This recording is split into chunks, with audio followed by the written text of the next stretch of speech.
noches, días o el momento en que nos estén escuchando. Sean todos bienvenidos a Fenómeno.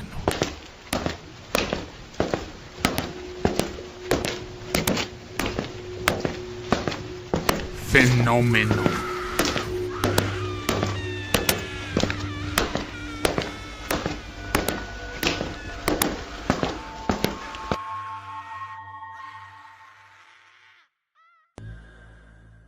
De hoy vamos a continuar con el tema que aún tenemos pendiente, que es la necromancia, y cómo su misticismo se extiende por todos los límites de la historia, tocando a cada una de nuestras fibras como sociedad.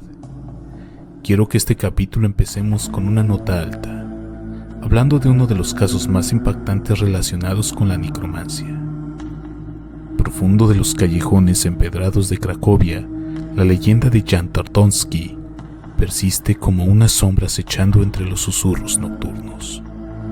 Se dice que sus conocimientos eran un puente entre lo terrenal y lo sobrenatural, un oscuro laberinto de secretos ocultos bajo la máscara de un malco alquimista del siglo XVI. Las historias susurradas en los rincones más sombríos sugieren que Tarnowski no era un simple mortal, sino alguien que desafiaba los límites de la existencia humana. Su obsesión por la piedra filosofal y su habilidad para sanar y rejuvenecer a los enfermos alimentaba los oscuros rumores sobre sus prácticas ocultas. Se dice que sus pasos dejaron huella en los confines de Blendon, donde el desierto arenoso parece llevar su marca, como si hubiera dejado algo más que simple huellas en la tierra reseca. Pero el precio de tales poderes no fue simplemente el sacrificio de las horas de estudio y práctica. La oscuridad que envolvía a Tarnowski tenía un origen más siniestro. Se rumoreaba que su habilidad para invocar a los espíritus y su destreza en los misterios del más allá provenían de un pacto infernal, un trato sellado con el diablo, una transacción macabra que otorga al mago habilidades más allá del entendimiento humano. Las leyendas cuentan que en su pacto con el diablo, Tarnowski se las arregló para imponer una trampa sutil. Su alma solo podría ser declarada desde Roma. Durante años el mago evitó meticulosamente la ciudad eterna, salvaguardando su ser de las garras del oscuro pacto. Sin embargo, el destino le jugó una broma cruel cuando inadvertidamente pisó el umbral de una taberna llamada Roma. En un instante fatídico, el demonio declaró: llegó con avidez de un depredador acechando a su presa.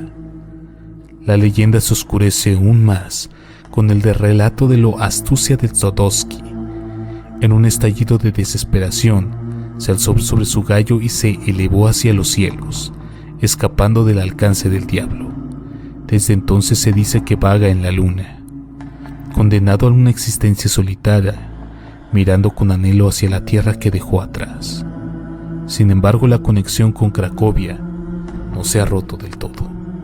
Se cuenta que una criatura siniestra, su sirviente disfrazado en forma de araña, desciende una vez al mes desde la luna hacia la ciudad, tejiendo una red de susurros y rumores que se extiende como una sobre la oscuridad. ¿Qué oscuros secretos trae consigo desde el mundo lunar? Nadie se atreve a averiguarlo, teniendo los oscuros designios que puede tejerse entre los susurros de la noche. El estudio de los grimorios revela un mundo oscuro y misterioso, donde la línea entre el poder y el pecado se difumina. Estos libros no son simples volúmenes, encierran crimen y actos sacrílegos, delineando rituales que invocan lo insonable. Curiosamente, la paradoja se escribe en la esencia del mago negro. Se requiere fe, no en las tinieblas sino en la figura de Jesús. La profanancia parece absurda sin creencia en aquello que se transgrede. Los orígenes de la necromancia se pierden en la bruma del pasado, envueltos en misterios. Las antiguas ceremonias iniciativas se desvanecen en las penumbras de los desconocimientos, apenas vislumbradas a través de ritos y misterios que parecen pálidos con comparación con los excesos medievales. A continuación daremos un repaso muy general e incompleto de lo que ha sobrevivido en la tradición oral y en los archivos de la Santa Inquisición. La Iglesia ha vestido a Satanás con una aura de realeza que no poseen los mitos bíblicos. Allí aparece como un personaje absolutamente secundario, en ocasiones querible y en otras directamente despreciable. El verdadero nigromante es heredero de una antigua tradición que veía al diablo como una criatura sobrenatural que podía dominarse siguiendo los ritos adecuados. Ya a finales de la Edad Media comenzó a circular los primeros mitos sobre el pacto satánico, en los que se emplean clausulares e incisos concretos, un don y un compromiso. Esto hubiese sido incomprensible para los primeros nigromantes. Para ellos el demonio es un esclavo, un sirviente que no poseía riquezas materiales para otorgar, ni administrar reinos subterráneos, a los secretos del corazón femenino. El demonio para los nigromantes es una paria, un exiliado. Veamos un breve fragmento de Saed, donde se examinan los misterios de esta antigua tradición pagana. En el infierno, reinos de la anarquía, es el número el que hace la ley, y el progreso se verifica en sentido inverso, es decir, que los más avanzados en el desarrollo satánico son los menos inteligentes, y los más débiles. Así una fatal ley impulsa a los demonios a encender cuando creen y desean subir. Aquellos que la Iglesia llaman monarcas y señores de los infiernos son los más importantes y los más despreciados de todos. Vemos entonces una clara diferencia entre la tradición católica y el paganismo, pero el nigromante medieval, orgulloso y arrogante, solo Dios se alza por encima de él. En cambio, para la Iglesia, el demonio es señor en su reino y muy capaz de influir en las cuestiones humanas. Para el nigromante, el infierno es un reino sin rey, una tierra anárquica que clara por un líder. Allí una multitud de reprodos y espíritus perversos tiemblan ante la aparición del mago. Las tareas no es sencilla. El nigromante debe erguirse como jefe, como capitán impecable y caprichoso, que no explica jamás las razones que sostienen sus órdenes y que siempre extienden el brazo para azotar a los que osan desobedecer. Para los demonios, en cambio, la figura del nigromante es una sombra y un recurso de Dios, desfigurado por alejamiento, grabado en la imaginación colectiva del infierno como un eco justiciero y un remordimiento del cual es imposible escapar. En las llanuras de Argentina existe una interesante tradición popular que sostiene que el demonio está arrepentido de su pelea con Dios, ocurrida en la noche de los tiempos. De hecho, no es raro que los encuentros con el demonio terminen en una pedida del propio Satanás, que a menudo solicita la intervención del hombre como negociador con Dios acerca de aquella vieja disputa y ya sin sentido. Esta tradición popular tiene similitudes con algunas leyendas medievales, donde los demonios vagan por una soledad infinita, inabarcable, que solo puede sentirse estando cerca de Dios.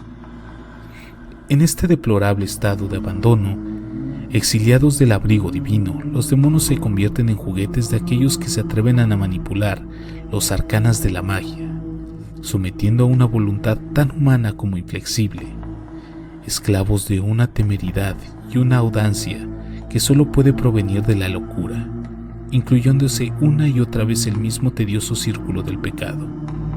Teniendo en cuenta este contexto, es perfectamente lógico que Satanás esté cansado de su situación. La nigromancia, decíamos, es la ciencia de la locura. Sus aspirantes profanan tumbas, componían filtros con las gasas y la sangre de cadáveres, mezclada con acónito, belladona y hongos. Cocían estos brebajes en fuegos alimentados por osamentas y crucifijos blasfemos. Con cenizas de las hostias consagradas se frotaban las sienes y el pecho y las manos, trazaban el pentágono diabólico, evocando a los muertos bajo las horcas y a los cementerios abandonados. De lejos se oían sus alaridos, mientras los temerosos pobladores creían ver salir de la tierra legiones de fantasmas. Los propios árboles tomaban ante ellos figuras espectrales. Ojos de fuego brillaban en las encrucijadas, y los ecos de los pantanos y marismas parecían repetir las misteriosas lentanías que brotaban de lo profundo de la espesura. El sabbat, el aquelarre de los nigromantes, era definitivamente una falsificación de las antiguas fes paganas. también conocido como Sabbath o Aquelarre, es parte de la mitología y el folclore asociado con la brujería. Los Sabbats eran reuniones místicas que se creían realizadas las brujas, generalmente en la noche, para llevar a cabo los rituales, danzas y celebraciones en honor a la naturaleza, a diferentes deidades paganas o para practicar sus artes mágicas. El origen del término Sabbat se relaciona con las antiguas creencias y supersticiones sobre las reuniones nocturnas de brujas, supuestamente convocadas por el diablo. Estos eventos eran vistos como una amenaza para las religiones predominantes en la época y se convirtieron en parte de la imaginaria popular asociada a la brujería y a la magia negra. Los sabbats están envueltos en una aura de misterio y se creía que implicaban rituales oscuros, el vuelo a escobas, la presencia del diablo y otras prácticas consideradas heréticas por la Iglesia. A lo largo de la historia, estas reuniones fueron temas de controversia y en muchos casos usadas para justificar persecuciones y juicios con aquellas personas acusadas de brujería. A pesar de su reputación negativa, algunos historiadores sugieren que los sabbats pudieran haber sido en relaciones reunidas paganas, celebraciones donde la naturaleza y los ciclos estacionales que fueron distorsionadas por la perspectiva popular y el temor hacia la brujería. En la actualidad, el concejo de Sabbat se ha incorporado en algunas tradiciones modernas de la brujería y el nigropaganismo, donde se celebran como festivales que marcan los equinoccios, solsticios y otros momentos significativos del año, honrando la conexión con la naturaleza y la energía cósmica. Podemos suponer que quienes eran devotos de este tenebroso culto eran seres alienados. Podemos imaginar también que las visiones eran fruto de sus falices brebajes, pero no resistimos a dudar que se creía en lo que veían, que para ellos un espectro o un fantasma era una manifestación más de la naturaleza, que el demonio era real. La misma Iglesia lo proclamaba, que creían verlo, tocarlo, besarlo y adorarlo, aunque fuese mediante el sueño. Por el momento me despido, sino antes mencionarles que no olviden seguirnos en nuestras redes sociales: Instagram /elfenómeno.fm, en Facebook como Fenómeno y en YouTube como Fenómeno.podcast. Además, también pueden encontrarnos en TikTok como Fenómeno.fm. Me despido recordándoles que la curiosidad vence el miedo más fácilmente que el valor. James Stephens.